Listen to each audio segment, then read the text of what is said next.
이번에 또 103번째 네. 책을 출간을 하셨어요. 이렇게 전달하면 장렬히 전사하는 비결 5가지 전격 공개. 네. 예를 들면 제가 사하라 사막에 가서 마라톤을 뛴 다음에 중요한 깨달음을 얻었잖아요. 물론 완주에 실패했지만 절대로 포기하지 마라, 이런 말을 절대로 쓰지 마라. 예? 이 전달에 필요한 3가지 액체가 있어요. 땀, 눈물. 침은 흘리면 안 돼. 차마 말하지 못했다. 땀, 눈물, 피. 그러니까 피하고 눈물이 합쳐지면 뭐가 돼요? 피눈물. 그다음에 땀하고 합쳐지면 피땀 눈물. 안녕하세요. 한국전달자협회 민수경 회장입니다. 오늘 생긴 협회. 네. 자, 일상 대화는 물론 우리가 사실은 평생 뭔가를 전달하면서 살아가고 있는데 생각만큼 전달이 잘 안 될 때가 많습니다. 오늘은 전달자의 신, 일명 전신을 모시고 전달에 관한 모든 것을 알아보도록 하겠습니다. 오늘 저와 함께 특급 전달 비법을 평생 연구하고 계시는 한국전달자협회 박정아 연구소장님을 모시고 이야기 나눠보겠습니다. 안녕하세요. 안녕하세요. 오랜만입니다. 네. 최근에 그 전달 성공 비법보다 전달 실패로 가는 지름길이라는 아주 흥미로운 주제를 연구하고 있다고 들었어요. 왜 성공 비법보다 실패의 비결을 연구하시는지 궁금해요. 사람은 성공하면 자만하지만 실패하면 냉정하게 반성을 하게 되잖아요. 일반적으로 사람은 성공했을 때보다 실패했을 때 훨씬 더 많은 걸 배우고 깨닫는다는 학습 원리도 과학적으로 증명이 되고 있습니다. 오늘 이렇게 전달하면 장렬히 전사한다는 실패로 가는 지름길을 저와 함께 실전에서 전달하고 계시는 전달의 신을 모시고 같이 공부하는 시간을 마련했습니다. 전달의 신 옆에 나와 계십니다. 네. 전대미문의 전달자이자 유튜브 출연하면 수백만 회의 조회수를 기록하며 거의 30여 년간 현장 강의 경력을 통해 2025년 한국 소비자 포럼 주간 소비자 100만 명 대상 설문조사에서 올해의 인물로 선정된 분이시기도 하죠. 교수님, 안녕하세요. 네, 반갑습니다. 네, 반갑습니다. 오랜만에 뵙게 됐습니다. 오늘 대학 교수가 나왔다 그러니까 사람들이 쉬운 이야기를 어렵게 전달하겠구나, 이런 편견을 갖고 있는 것 같아요. 그래서 제가 한양대학교 간 지 이제 한 20년 넘었는데 가서 교수님을 연구해 보니까 우리 교수들이 한 3가지 부류가 교수가 있더라고요. 첫 번째는 어려운 이야기를 무척 어렵게 전달하는 평범한 교수가 있어요. 두 번째 교수가 제일 문제인데 쉬운 이야기를 아무도 못 알아듣게 횡설수설하며 전달하는 황당한 교수가 있어요. 세 번째 교수가 있습니다. 어려운 이야기를 아주 쉽게 설득하면서 전달하는 보기 드문 교수가 있어요. 그래서 오늘 저는 보기 드문 교수가 되려고 나왔는데 두 분하고 같이 재밌는 이야기를 같이 펼쳐보도록 하겠습니다. 네, 이번에 또 103번째 네. 책을 출간을 하셨어요. 이 전달자, 3글자로 된 제목만 들어봐도 굉장히 강렬한 인상을 주면서 이거 뭔가 전달하는 사람을 설명하는구나 라는 느낌을 갖게 됐거든요. 어떻게 해서 이 책을 또 내게 되셨는지 그 계기가 또 궁금해요. 시중에 이제 책을 보면 전달에 관한 기법, 어떻게 전달하면 잘하는지 이런 책이 굉장히 많더라고요. 말 잘하는 방법, 스피치 하는 방법. 근데 저는 이 책을 쓰면서 문제의식이 전달이 과연 테크닉의 문제일까, 이런 문제를 던져봤어요. 제가 좋아하는 간디가 이런 말을 남긴 적이 있거든요. 내 삶이 나의 메시지다. 삶이 밋밋한 사람들이 전달하는 걸 보면 밋밋하더라고요. 저같이 이렇게 삶이 파란만장한 사람들은 파란을 일으키는 문장을 전달하는 경우가 생기더라고요. 정리하면 이 책의 문제의식은 전달은 기법과 방법의 문제도 필요하겠지만 더 근본적으로는 그 사람의 삶의 문제라고 생각해요. 제가 또 한국전달자협회 연구소장이잖아요. 연구를 한번 해보니까 전달을 잘하는 사람은 테크닉으로 무장해서 현란한 언어를 구사하는 입담의 달인이라기보다는 굉장히 남의 이야기를 잘 들어주는 경청의 달인 혹은 귀명창인 경우가 많은데 왜 이런 연구 결과가 나오는 것일까요? 네, 이것도 하나의 역설이긴 한데요. 물론 이제 말을 잘하는 사람은 입담의 달인이기도 하지만 평상시에 다른 사람의 이야기를 잘 듣더라고요. 잘 들어야 그 사람의 아픔이 무엇인지, 그 사람이 무엇을 지금 궁금해하고 있는지 그 사람에 맞게끔 전달을 하는 거잖아요. 그러니까 저는 이제 전달도 말로 먼저 하기보다는 귀로 먼저 들은 다음에 내 안에 소화를 시키고 상대방이 어떤 걸 원하는지를 커스터마이징 해가지고 전달하는 게 좋을 것 같은 생각이 들었어요. 네. 그렇다면 이 책에서 말하는 전달자는 과연 무엇을 하는 사람일까요? 저는 이런 걸 좀 한번 생각해 보고 싶어요. 일상의 신비를 일깨우는 사람. 민 대표님은 무기력하신 때가 있었나요? 너무 바쁘고 힘들 때 네. 오히려 놓게 되는. 대부분이 대체로 무기력할 때를 가만히 보면 내가 하고 있는 일이 정말 경이롭고 신비로운 일인지를 모르고 그냥 지나쳤을 때 사람들이 이제 무기력하게 되는 것 같아요. 그래서 전달자가 바로 그런 무기력함을 일깨우는, 그래서 일상에서도 얼마든지 비상할 수 있는 상상력이 있다는 걸 깨우치는 사람이 첫 번째 저는 전달자라고 생각하고, 두 번째 전달자는 또 기호를 해석하는 사람인 것 같아요. 일상의 기호를. 어떤 시인이 그랬어요. 이 소음 그러면 기분이 좋으세요? 나쁘세요? 소음 네. 나빠요. 안 좋죠. 안 좋죠. 네. 그죠? 근데 이 사람은 소음을 뭐라고 해석을 했냐면 사물들의 모국어. 네. 그러니까 사물들의 모국어니까 모국어가 잘 안 들리잖아요. 이렇게 전달자는 일상에서 사람들이 생각하고 있는 통념을 깨부수는 거야. 그리고 저는 또 이 전달자를 다른 말로 얘기하면 일종의 이제 언어의 연금술사이기도 하고 개념 조각가. 세상에 있는 모든 개념들을 주워다가 이렇게 재개념화시키고 통념들을 깨부수고 자기 신념으로 재건축하고 세상에 없는 언어들, 있는 단어들이라도 의미를 바꿔가지고 재해석해서 재정의하고 뭐 이런 사람들이 또 이제 굉장히 중요한 전달자이고, 마지막으로 의미의 조향사인 것 같아요. 여러분들한테 필요한 의미가 뭘까? 세상에 있는 각종 의미들을 사람에 맞게끔 잘 만들어가지고 그 사람만이 나는 독특한 향기를 내뿜게 만들어주는 사람이 전달자인 것 같아요. 네, 이 책에서는 전달자를 눈먼 각인에 숨어있는 무딘 의미를 해석하는 사람이라고 해석하는 문장이 나오는데요. 제가 한번 관련 문장을 한번 읽어보도록 하겠습니다. 네. 어른이 갖춰야 할 전달력은 거창할 것도 완벽할 것도 없다. 눈먼 각인에 숨어있는 투박한 무딘 의미를 이리저리 굴려보고 동원할 수 있는 온갖 방법과 언어들을 섞어가며 번번이 시행착오를 겪으면서 조금씩 전달의 오차를 줄여나가는 브리꼴레르의 분투 그 자체인 것이다. 라는 그런 얘기가 나오거든요. 근데 궁금한 게 여기서 말하는 눈먼 각인과 무딘 의미를 해석하는 브리꼴레르의 분투라는 말이 재밌게 들리는데 이걸 좀 풀어서 해석해 주시면 좋을 것 같아요. 가을에 너무 아름다운 풍경을 봤어. 단풍이 막 떨어진다든지 아무튼 그 경치가 갖고 있는 아름다운 풍경의 의미를 내가 언어로 번역을 할 때 다 번역이 안 되잖아요. 그러니까 그 의미가 그대로 이렇게 두리뭉실하게 남아있어. 근데 나는 알고 있는데 사람들한테 전달이 잘 안 돼. 어디 가서 또 음식을 먹었는데 된장찌개 맛. 박수장은 또 죽인다고 그러잖아요.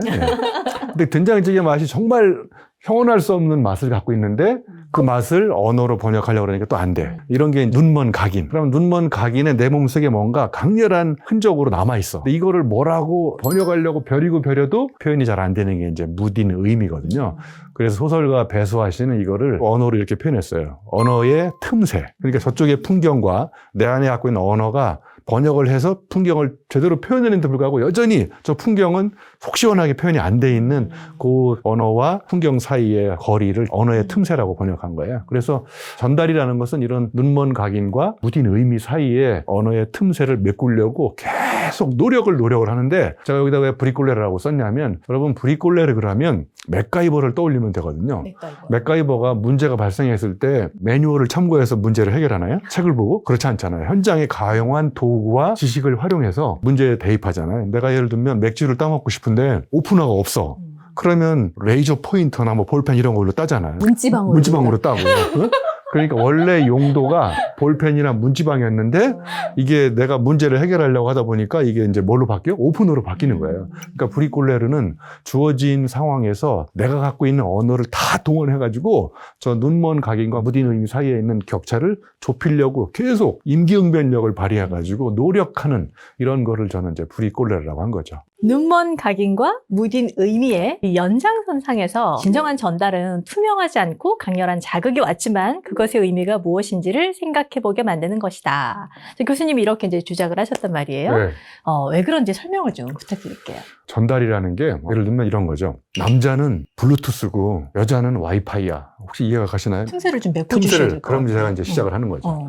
자, 블루투스는 주로 가까운 데서 접속이 되고 와이파이는 멀리서 신호가 이렇게 연결이 되면 접속이 되거든요. 왜 남자가 블루투스냐면 여자를 쭉 검색하다가 가까이 접속이 딱 되면 붙는 거야, 블루투스는. 응? 근데 이 민수경 대표가 집에 가면 이제 박장호에서 또 붙고 이렇게 해서 와이파이는 왜 여자냐면 와이파이는 먼 데 있는 가장 강력한 놈하고 딱 접속이 돼요. 그래서 한번 접속이 되면 잘 끊어지지가 않아요. 이게 바로 남녀 간의 연결 관계다. 정보는 노골적이거든요. 다 발가벗고 다 보여지잖아요, 정보는. 그런데 전달은 이렇게 비유법을 써가지고 다 그런 건 아니지만 사람들로 하여금 비유 속에 들어있는 의미를 사유하게 만들어요. 그래서 들어보면 이제 무릎을 쳐서 이제 관절염이 걸리게 만드는 거죠. 그래서 이렇게 전달은 처음부터 그 의미를 노골적으로 다 보여주지 않고 사람들한테 질문을 던지고 비유의 옷을 입혀. 그런 다음에 그 옷 속에 들어있는 비유의 의미가 뭔지를 사람들하고 생각하게 만든 다음에 점점 그 의미를 밝혀주면 사람들이 아, 그렇구나. 이렇게 이제 뒤통수를 치는 이런 전달이 저는 사람들한테 훨씬 더 정말 뭔가 이렇게 신성한 것일수록 다 보여주나요? 이렇게 베일에 가려있나요? 베일에 가려져 있죠. 호기심을 자극하고 그걸 더 파고 들어가서 의미를 캐보게 하고 이런 게 정말 제대로 된 전달이 아닐까 이런 생각을 해봤습니다. 네. 이 책에서 만난 또 재미난 개념이 하나가 있었어요. 그게 롤랑 바르트가 말하는 스튜디움과 푼쿠튬이라는 굉장히 처음 들어보는 개념이었거든요. 근데 진정한 의미의 전달은 틀에 박힌 스튜디움이 아니라 낯선 푼쿠튬 자극인지 좀 비교해서 설명해 주시면 좋을 것 같아요. 네. 스튜디움과 푼쿠튬은 이제 일반인들이 이해하기 어려운 개념일 수도 있는데 롤랑 바르트가 사진을 보고 이제 이걸 개념을 만든 건데요. 우리가 사진을 딱 보면 일상적으로 바라보는 관점으로 보면 사진들이 이렇게 여자가 있구나, 백을 들고 있네, 저분이 신호등을 건너가네. 그 사진에 있는 의미대로 틀에 박힌 방식으로 나한테 다가오는 타성적이고 관성적인 메시지를 스튜디움이라고 보시면 돼요. 푼쿠툼은 뭐냐면요. 나도 모르는 사이에 어떤 특정한 사진의 이미지가 예기치 못하게 나한테 갑자기 달려와가지고 내 뇌에다가 강력한 알매 상처를 남기는 거예요. 전달도 타성에 박힌 방식대로 늘 하던 방식대로 관성에 젖은 언어를 가지고 전달하는 스튜디움 방식보다는 소음을 사물들의 모국어로 이렇게 번역하듯이 갑자기 나한테 색다른 자극이 오잖아요. 그런 게 이제 푼쿠툼 방식인 거죠. 그러니까 진짜 전달의 고수들은 스튜디움 방식을 버리고 어떻게 하면 사람들한테 알매 상처를 입힐 것인가. 그러니까 이런 알을 그대로 내버려 두면 암이 암으로 바뀝니다. 그 암을 강력하게 치유할 수 있는 자극자가 저는 이 푼쿠툼 방식의 전달이라고 생각합니다. 아까 오프닝에서도 이제 말씀을 주셨고 이 책에서도 이제 시종일관 나오는 메시지이기도 한데 전달은 테크닉의 문제가 아니라 삶의 문제다라고 말씀을 하시거든요. 자, 그렇다면 전달을 잘 하기 위해서 갖춰야 할 요건이 분명히 있을 것 같아요. 근데 이를 증명하는 전달 성공 방정식이 또 있다고 말씀하시더라고요. 네, 사람들이 또 전달을 어떻게 했는지 자꾸 물어봐가지고 공식을 만드신 제가 거죠. 방정식을 하나 만들었어요. 사실 이게 이제 제가 코나투스 책을 썼을 때 썼던 공식인데 이걸 그대로 전달에 대입해서 마찬가지예요. 여러분 이제 공식에 보시면 2R 제곱에 T가 있고 분모에 L이라는 언어가 있거든요. 여기 2는 뭐냐면 경험이에요. 그리고 R이 두 개잖아요. 하나는 reading, 독서. 그 다음에 R은 relationship, 인간관계. 그리고 마지막 T는 thinking이거든요. 여기서 여러분이 두 가지만 주목하시면 돼요. 첫 번째, 제가 여러분하고 우리 이야기할 때 삶이 메시지인 사람들이 전달력이 높다고 했죠. 네. 자, 그러면 2가 경험인데 경험이 제로에 가까운 사람이 책을 읽고 인간관계를 구축하고 생각이 깊으면 뭐가 될까요? 절제값은 앞에 게 제로가 되면 이제 0이 되는 거죠. 그러니까 예를 들면 한 통 체험을 가지고 남자 수강생을 대상으로 열강을 하면 남자 수강생들이 막 리액션을 보여주고 막 열강을 할까요? 이게 바로 이제 전달에서 경험이 내가 전달할 수 있는 깊이와 넓이를 정해버리는 거예요. 그러니까 경험은 테크닉의 문제가 아니라 여기서 한번 밝혀졌죠. 자, 그러면 내가 모든 걸 경험할 수 없으니까 그러면 다른 사람이 경험한 걸 간접 경험하는 방법이 뭘까요? 책을 읽는 거죠. 그러면 책을 읽고 그 다음에 사람도 책이거든요. 박정호 선생님 한 권의 책이고 민 대표님도 한 권의 책이거든요. 그러면 사람을 만나도 인간적 자극을 받고 내가 책을 읽고 저 사람이 던지는 메시지가 의미가 뭐지? 저 사람이 나한테 주는 어떤 인간적인 깨우침의 자극이 뭐지? 그래서 깊이 생각을 해. 자, 그러면 두 번째 중요한 포인트가 분모에 있는 언어인데요. 분자가 커지고 분모가 작아지면 전체값이 커지는 거죠. 그러니까 무슨 얘기냐면 내가 엄청난 경험을 하고 책을 많이 읽고 사람을 만나고 생각이 깊어도 그걸 번역해가지고 언어로 전달하는, 즉 언어로 표현하는 게 부실하거나 천박하면 전달 자체가 천박해질 수 있다는 거예요. 그러니까 여기서 가장 중요한 포인트가 바로 내가 경험하고 책 읽고 이런 것들의 생각의 깊이, 경험의 깊이 이런 것들을 촌철살인의 임팩트 있는 언어로 번역해가지고 전달할 때 그때 전달이 이제 가장 강력하게 된다는 거죠. 네, 교수님의 이야기를 듣다 보니까 전달력은 결국 자기 경험을 자기 언어로 번역하거나 해석해서 깨달은 교훈을 전달하는 힘이라는 생각이 좀 드는데요. 좀 구체적인 사례를 들어서 설명해 주시면 더 좋을 것 같아요. 네, 여러분 전문가 그러면 어떤 이미지가 떠올라요? 전문가. 그 분야에 대해서 그렇죠. 해박한. 뭐 전문적으로 문외한. 응? 깊이 파다가 깊이 대상이 되는. 이런 전문가들을 한계를 극복하는 방법으로 제가 언어를 하나 만들었어. 전문가와 전문가 그 사이에 저하고 민 대표님, 박 소장님하고 이렇게 사이에 차이를 존중해주고 내가 갖고 있지 않는 전문성을 다른 사람들한테 빌려. 그래가 융합을 해가지고 제3의 지식을 끊임없이 창조하는 일종의 융합형 인재를 제가 뭐라고 번역했냐면 사이 전문가, 호모 디페랑스. 그 디페랑스라는 단어는 원래 차이를 연기시켜 놓고 내일 또 차이를 다시 생각해보자. 그래서 차연이라는 개념이거든요. 이렇게 번역해서 만드니까 와, 이제 전문가를 바라보는 관점이 이전과 다르게 색다르게 전달도 되면서 전달받은 사람들도 전문가를 바라보는 시각과 관점이 완전히 달라 보이잖아요. 이런 게 저는 언어를 창조하는 비결이라고 생각합니다. 네.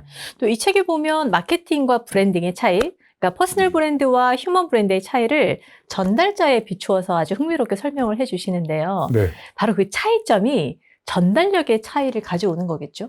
네. 마케팅과 브랜딩의 차이를 아주 쉽게 비유하면 마케팅은 넘버원 싸움이고요.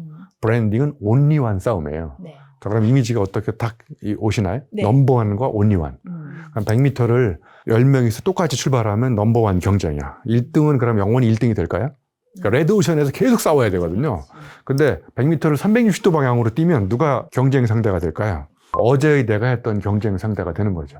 그러니까 남이 가지 않는 길을 가는 게 이제 온리원인 거고, 남들이 걸어가는 길을 가는 게 이제 마케팅인데, 마케팅을 하면 할수록 남과 닮아져, 비슷해져. 네? 그런데 브랜딩을 하면 할수록 남과 달라져. 그래서 대체 불가능한 사람이 되는 거예요. 또 퍼스널 브랜딩하고 휴먼 브랜딩 뭐가 차이가 있느냐? 우리 주변에 보면 퍼스널 브랜딩 하는 사람 많잖아요. 온트리 강사들도 보면 이제 오늘 제 이야기를 듣고 오늘부터 이제 퍼스널 브랜딩이라고 하지 마시고 휴먼 브랜딩을 하면 좋을 것 같아요. 퍼스널 브랜딩은 내가 이 분야에 잘할 수 있다. 그러니까 조명을 받는 사람이야. 이렇게 조명. 근데 퍼스널 브랜드의 특징은 조명이 꺼지면 다 사라져요. 휴먼 브랜드는 말 그대로 휴먼이 브랜드야. 그래서 소명을 쫓아가는 사람이에요. 휴먼 브랜드의 가장 중요한 특징, 그 사람이 죽어도 브랜드가 그대로 살아남아요. 퍼스널 브랜드는 그 사람이 죽으면 그 사람도 같이 죽어요. 그러니까 퍼스널 브랜드는 어떻게 보면 사실은 마케팅을 하는 사람들인 거고, 휴먼 브랜딩이 진짜 브랜딩을 하는 사람인 것 같아요. 예를 들면 나이키는 신발을 팔까요? 뭐를 팔까요? 나이키가 파는 거. 저스트 두 있어요. 저스트 두잇을 팔죠. 저스트 두잇은 제품인가요? 제품이 아닌가요? 제품이 아니잖아요. 뭔가 브랜딩에 성공한 사람들은 제품을 팔지 않고 비제품을 팔아요. 초코파이는 뭐를 팔까요? 정을 팔죠. 와, 어떻게 그렇게 너무 잘하시네. 그러니까 초코파이가 거기에 담겨져 있는 정을 파는 거야. 그러니까 진짜 브랜딩이 딱 된 거는 비본질이 본질을 압도해버려요. 나이키처럼 just do it 이런 걸로 이제 세상한테 알려야 되는 게 저는 진짜 휴먼 브랜딩의 근본적인 그 매력이라고 생각해요. 네. 교수님 얘기 듣다 보니까 그 휴먼 브랜드가 된 사람의 전달력은 뭔가 다른 게 확실히 있는 것 같아요. 네. 근데 겪어본 경험이 다르고 사용하는 언어도 다르다고 생각을 하는데 휴먼 브랜드가 된 사람들은 어떻게 다름을 차이로 증명하는지가 좀 궁금해졌어요. 아까 우리 박민수 원장님 이렇게 딱 강의를 하는 거 보니까 아우라가 넘치시더라고요. 그냥 박 원장님을 딱 봤을 때 형언할 수 없는 아우라가 느껴져요. 카리스마. 저 뒤에서 지금 좋아하고 계세요. 네, 입이 이렇게. 이게 무슨 이야기냐면 아리스토텔레스가 설득의 3대 요소를 아마 많이 들어보셨을 거예요. 로고스가 논리야. 논리적으로 설명하는 거는 10%밖에 안 된대요. 그 다음에 파토스, 감성적 설득력이 30%. 그럼 나머지 60%가 뭐냐면 에토스라는 거예요. 에토스는 그 사람의 신체성에서 우러나는 그냥 말을 안 했는데 저 사람의 나오는 모습과 앉아있는 거, 그 다음에 이렇게 전체적인 표정을 봤을 때 그냥 거기서 흘러나오는 즉 발터 베냐민이 이야기하는 그 아우라가 그냥 넘치는 거예요. 그러니까 여기서 다시 우리가 전달의 근본과 핵심을 돌이켜보면 결국은 전달은 그 사람만이 갖고 있는 그 사람의 신체성에서 우러나는 그 사람의 삶에서 그냥 사람들한테 이렇게 자기도 모르게 스며드는 그런 게 이제 에토스이고 저는 아우라라고 생각해요. 네. 네. 사실 모든 사람이 대체 불가능한 휴먼 브랜드가 되고 싶어 하잖아요. 네. 그런데 이제 전달에 실패하고 있단 말이죠. 네. 뭐가 문제인가요? 내일 이제 롯데 홈쇼핑에서 3,000명 대상으로 온라인에서 전달자 가지고 전달하는데 전달에 실패하면 안 되잖아요. 전달자가 나와서. 그래서 그때 제가 뭐를 먼저 얘기하려고 하냐면 이렇게 전달하면 장렬히 전사하는 비결 5가지 전격 공개. 네. 제가 예전에 이런 사람 만나세요라는 책을 안 쓰고 이런 사람 만나지 마세요 책을 썼잖아요. 그 제목이 잘 써가 잘 팔리는 거예요. 그러니까 이제 전달도 이렇게 하면 전달에 반드시 성공합니다. 이거보다는 이렇게 전달하면 장렬히 전사합니다. 전달 실패 비결 5가지를 전격 공개. 제가 경기도 모 연수원에 가서 강의를 했는데 청중이 한 500명 모였어요. 500명 중에 497명이 너무 감동받고 막 배꼽을 찾으러 돌아다니는데 3명이 저를 고소했어요. 왜 그랬냐면 로댕에 생각하는 사람 보셨죠? 네. 로댕을 사진을 보여준 다음에 로댕하고 똑같이 해보세요. 사진을 딱 감춘 다음에 그럼 사람들이 대충 이렇게 하잖아요. 오른쪽. 근데 로댕에 생각하는 사람을 자세히 보면 오른쪽 팔꿈치가 왼쪽 허벅지 위에 올라가 있어요. 그래서 제가 농담으로 이렇게 했어. 오늘 생각이 없는 선생님들이 많이 오셨네. 제가 지금 한 게 농담인가요? 진담인가요? 농담이죠. 농담인데 497명은 농담으로 받아들였는데 3명이 진담으로 받아들인 거야. 아. 그래서 유영만 교수가 와가지고 우리한테 욕을 했다고. 그래서 전체 고소장이 날라왔어요, 진짜로. 진짜로요? 네. 전달에 실패하는 거는 바로 이렇게 농담인데 진담으로 받아들인다든지, 진담을 했는데 농담으로 받아들인다든지. 그러니까 이것도 전달자의 문제일 수도 있지만 받아들인 사람의 문제일 수도 있고. 제가 거기 갔다 와서 쓴 글이 농담과 진담 사이 상담이 필요하다. 전달에 실패하는 사람들이 중요한 특징이 바로 설득보다는 설명이 길은 사람이 있어요. 빌 게이츠하고 스티브 잡스가 대학 졸업식 축사에 가서 연설을 했거든요. 누가 연설을 더 재밌게 할 거라고 예상이 되세요? 스티브 잡스. 왜? 그냥 왠지 빌 게이츠는 이제 모범생 스타일로 계몽을 해, 설명을 하고 옳은 얘기를 해요. 그럼 사람들이 듣고 그래, 이해는 되는데 와닿지가 않아. 근데 스티브 잡스는 선동가 스타일로 야, 나 사생활했다. 대학 때려치웠다. 회사에 쫓겨났다. 아무튼 이런 식으로 자기가 겪었던 암울한 이야기를 고백조로 선동가 스타일로 심장을 후벼파면서 막 이야기를 하는 거예요. 그러니까 스티브 잡스는 설득을 하는 것이고 빌 게이츠는 설명을 하는 거예요. 세상은 머리를 공략하는 사람이 아니라 심장을 공략하는 사람, 그리고 이해시키는 사람이 아니라 설득하는 사람. 이걸 거꾸로 하면 강렬히 전사를 하는 거죠. 네. 이거에 여러 가지가 있는데 다 이야기하면 책을 안 사실 것 같으니까 자세한 건 책을 참고해 주시기 바랍니다. 네, 전달에 실패하는 또 다른 이유는 메시지와 메타 메시지를 구분하지 못하는 데 있다라고 하더라고요. 근데 이 차이가 뭐고 이걸 어떻게 받아들여야지만 전달을 잘할 수 있는지에 대해 설명해 주시면 좋을 것 같습니다. 네. 쉽게 얘기하면 이제 메시지는 지도에 해당한다면 메타 메시지는 지형이거든요. 겉으로 드러내는 건 지도이고 지도에 지형이 다 들어있지는 않잖아요. 남학생 2명이 화장실 갔어요. 그래서 이제 A 학생이 옆에 학생한테 똥 싸냐고 물어봤어. 그랬더니 A가 똥 싼데 B가. 그럼 A가 다시 똥 싸냐고 물어봤더니 B가 또 똥 싼데 A가 똥 싸 그랬어. 그러니까 처음부터 시작해 똥 싸가 5개가 나오는데 이게 다 의미가 달라요. 메타 메시지가. 첫 번째 똥 싸는 너 똥 싸냐 진짜 그랬더니 이제 두 번째 B가 똥 싸는 나 똥 싸 그랬더니 이제 A가 다시 똥 싸냐고 또 물어봤잖아요. 너 구라치는 거 아니야 너? 너 진짜 똥 싸는 거 이렇게 물어본 거예요. 화가 날 거 아니야 B가. 그랬만 나 진짜 큰 볼일 보고 있는 거니까 자꾸 좀 물어보지 마. 그러니까 마지막에 A가 똥 싸. 그래 이 새끼야 똥 싸 그래 욕을 하고 나간 거거든요. 근데 저 메시지가 다 그냥 우리말로 읽으면 똥 싼데 저 뒤에 숨어있는 의미가 다 달라요. 그래서 우리말이 고맥락 언어잖아요. 예? 그러니까 이런 고맥락 속에 있는 맥락의 의미를 잘 파악해야 전달에 실패하지 않는다. 이거 알아두시면 좋을 것 같아요. 그럼 거꾸로 전달을 잘하는 사람은 어떤 능력이나 노하우로 무장을 해서 사람을 좀 감동시키고 울림을 주고 깨달음을 주는지 교수님의 경험을 한번 들어보고 싶습니다. 뭐 이제 예를 들면 제가 사하라 사막에 가서 마라톤을 뛴 다음에 중요한 깨달음을 얻었잖아요. 물론 완주에 실패했지만 절대로 포기하지 마라 이런 말을 절대로 쓰지 마라. 예? 사람들이 절대로 포기하지 마라를 믿었는데 절대로 포기하지 마라를 믿고 가다가 죽을 수 있다는 걸 제가 몸으로 경험한 사람이잖아요. 그러니까 전달을 잘하는 사람들은 본인이 직접 겪어본 경험의 통찰력을 사람들의 통념을 갖고 있는 걸 깨부수는 거야. 예를 들면 리처드 바크가 쓴 갈매기의 꿈에 보면 거기 이런 말 나오잖아요. 높이 나는 새가 멀리 본다고. 높이 나는 새가 멀리 본다고 믿으세요? 이때까지 그렇게 믿었죠. 그랬잖아요. 근데 교수님 만나고 이제 그걸 깨뜨린 거지. 그렇죠. 거기 새는 제가 조사해 보니까 갈매기는 근시예요. 그래서 근시는 멀리 못 보거든요. 이렇게 하면 사람들이 재밌어 하잖아요. 이렇게 이제 역발상, 생각에 물고 나무서서 고정관념에 뒤통수를 치는 거예요. 응? 자, 그 다음에 이제 전달을 잘하는 사람들이 갖고 있는 가장 중요한 특징 중에 하나는 이 사람들이 비유법을 잘 써요. 그러니까 우리가 서두에 블루투스, 와이파이 비교했듯이 제가 이런 말을 한번 해본 적이 있어요. 비만은 비무장지대다. 박 소장님, 이게 이해가 가십니까? 잘 모르겠어요. 비만은 왜 비무장지대일까요? 비무장지대일까요? 비만이 이제 예를 들면 추상명사고 비무장지대는 이렇게 눈으로 관찰해서는 보통명사잖아요. 그러면 둘 사이에 관계가 있어요. 잘 따져보면 배가 나온 사람들이 비만이라 그러면 뱃살은 상반신과 하반신에 걸쳐있는 무책임한 비무장지대다. 그러면 이제 갑자기 뱃살하고 비무장지대가 갑자기 연결되잖아요. 이렇게 이제 비유의 외투를 입고 등장하는 거야.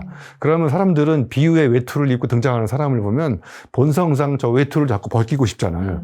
그러면 저 비유 속에 들어있는 사유의 의미를 사유하기 시작해. 그걸 자꾸 이렇게 이제 발견하고 싶은 충동을 주는 게 제가 보기에는 굉장히 전달을 잘하는 사람들의 중요한 특징인 것 같아요. 전달을 잘하는 사람은 갑자기 뜻밖의 질문을 던져요. 한 끝발 차이를 절묘하게 비교 설명해 주는 사람, 이런 사람들이 또 전달을 잘하는 것 같아요. 이 세상에는 정신 나간 사람하고 정신 차린 사람이 있다. 어떤 차이가 있을까요? 내가 연구를 해보니까 정신 나간 철학자가 2명이 있어요. 플라톤하고 아리스토텔레스. 이 인간들은 육체를 영혼의 감옥에다 가둬버렸어. 그러니까 육체는 믿을 수 없어. 그냥 쓰레기통에 버려. 그리고 머리만 믿어. 이성 중심으로. 이 사람이 정신 나간 사람이에요. 정신 차린 사람이 나타났어. 스피노자와 니체. 이분들은 뒷골목에 버려진 몸을 끌어다가 몸 중심의 철학을 전개한 거야. 그러니까 이제 정신 나간 사람은 시련과 역경을 정신력으로 극복하려고 하는 사람은 정신 나간 사람이에요. 제가 사하라 사막은 실패했는데 킬리만자로는 성공했잖아. 5,800m. 올라가 보셨어요? 킬리만자로? 안 가봤죠. 네, 거기 올라갔다 제가 죽을 뻔했잖아요. 킬리만자로가 킬만자로 죽을 뻔했어요. 그래서 제가 킬리만자로는 성공했고 사하라 사막은 실패했어. 그러면 이건 체력의 차이일까요? 정신력의 차이일까요? 체력의 차이. 체력의 차이죠. 그러니까 정신 차린 사람은 시련과 역경을 체력으로 극복하려고 하는 사람이 정신 차린 사람이에요. 이렇게 정신 나간 사람과 정신 차린 사람, 이렇게 한 끝발 차이를 비교 설명해줘서 의미상의 차이를 이해하게 만드는 이런 게 또 전달을 잘하는 사람들이 쓰는 비법이 아닐까, 이렇게 생각해봤습니다. 네. 지금까지 이제 교수님 수많은 강연을 통해서 어쨌든 지금 말씀하신 것처럼 경험적 지혜를 이제 전달을 하시는 거잖아요. 네. 강연하시다 보면 되게 재밌는 에피소드도 많이 있을 것 같아요. 제 기억에 2014년도 잠실 실내체육관에서 네. 14,000명 대상으로 강연한 적이 있어요. 제 강의를 들으러 14,000명이 앉아있더니 제 뒤에서 쥐드래곤이 공연을 하더라고요. 디디한테만 열광을 하고 나한테 열광을 안 해가지고, 열정과 열광의 차이는 뭐냐? 열광은 남의 일에 발광을 하면서 부산물로 이렇게 침이 흘러요. 열정은 내 일에 몰입하면서 부산물로 땀이 흐르고, 땀과 침은 어떤 차이가 있을까요? 네, 일단 나오는 방향이 다르잖아요. 그렇죠. 네, 땀은 바깥으로, 침 안으로. 그리고 땀은 소음기가 있기 때문에 썩지 않아. 침은 소음기가 없기 때문에 썩어요. 그러니까 땀 흘리는 사람이 침 흘리는 사람보다 오래 사는 거예요. 또 하나, 제가 2015년도에 제 기억에 삼성그룹 사장단 가서 강의했거든요. 대한민국 강사들이 마지막 가서 강의하고 싶은 데가 S그룹 사장단 강의. 일단 돈을 많이 줘. 그리고 거기 가면 영하 20도야. 아침 7시에. 싸늘합니다. 강사들의 무덤. 다 얼어 죽어요, 강사들이. 그래서 제가 거기 가서 삼성그룹 사장단 50명을 다 쓰러뜨리고 왔어요. 그래서 제가 이렇게 승승장구하는 비결이. 교수님 이야기를 듣다 보니까 요즘 또 AI 시대잖아요. 그러니까 AI도 어떻게 보면 전달자라고 볼 수도 있을 것 같은데, AI 전달자랑 인간 전달자가 메시지를 전달한다면 두 전달자의 차이가 어떨지 갑자기 궁금해졌어요. 네. 이 전달에 필요한 3가지 액체가 있어요. 땀, 눈물. 침은 흘리면 안 돼. 차마 말하지 못했다. 땀, 눈물, 피. 피는 승부처에서 사투를 벌이면서 피 흘리잖아요. 그러니까 피하고 눈물이 합쳐지면 뭐가 돼요? 피눈물. 그다음에 땀하고 합쳐지면 피땀 눈물.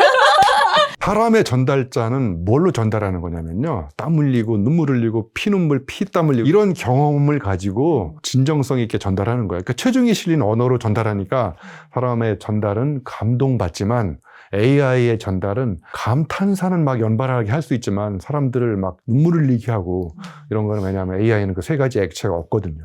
이게 저는 AI와 사람의 전달의 가장 중요한 차이라고 생각해요. 네. 랜디 포시의 마지막 강의처럼 교수님도 만약에 마지막 강의를 한다면 어떤 주제로 어떤 강연을 하고 싶으세요? 강의 제목을 이렇게 뽑았어. 주제를 넘지 말고 선은 넘자. 선을 넘지 말라고 했잖아요. 네네. 네? 네. 그 선이 아니고 여기서는 시선. 네. 시선을 자꾸 넘나들면서, 그러면 이제 새로운 시각이 생기잖아요. 네. 그러니까 주제 파악을 해야 되거든요. 전달에 실패하는 사람들 보면 다 주제 파악에 실패한 거예요. 자기가 조연인데 주연 행세를 해. 아니 3분 스피치를 하라고 했더니 30분 스피치하는 국회의원이 있다고 그랬잖아요. 주제 파악이 안 됐기 때문에 전달이 안 된 거예요. 여러분들도 여러분의 삶에서 한 가지 키워드로 내 인생을 말해달라고 그러면 그 키워드 한 가지가 여러분이 마지막에 강의하고 싶은 주제가 아닐까. 저는 한 가지 키워드를 뽑으라고 그러면 저는 수많은 키워드 중에서 도전을 꼽고 싶어요. 도전. 그래서 제가 끊임없이 도전했던 그런 스토리들이 전달의 주제가 되기도 하고 전달력의 임팩트를 높이는 경험의 어떤 밑거름이 되기도 하잖아요. 그래서 주제를 넘지 말고 선은 넘자. 뭐 이런 주제로 강의를 하고 싶은데 별 반응이 없는 걸로 봐서 주제 파악을 다시 하도록 하겠습니다.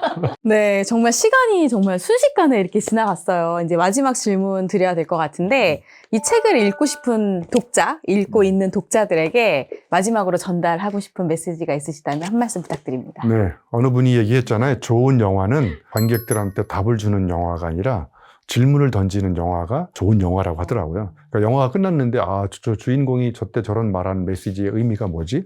왜 저때 저런 말을 했지? 그때 영화에 답을 주지 않고 나가는 청중들한테 가슴에 깊은 질문을 던지는 게 좋은 영화라고 하더라고요. 좋은 전달도 마찬가지일 것 같아요. 정답을 딱 주고 그런 것이 아니라 해석이 여러 가지가 있는 다의적인 가능성이 있는, 그래서 정답을 주는 것이 전달이 아니라 이렇게 질문을 자꾸 스스로 만들어 보게 하는, 그래서 거기서부터 다시 한번 또 다르게 생각해 보는 그런 전달의 끝에서 다시 또 그 사람으로 하여금 새롭게 시작할 수 있는, 그래서 명쾌한 전달이 저는 진짜 전달이 좋은 거라고 할 수도 있겠지만, 사실 거꾸로 생각해 보면 명쾌한 전달은 더 이상 다르게 생각할 수 있는 가능성을 원천 차단해 버린 게 명쾌한 전달일 수 있거든요.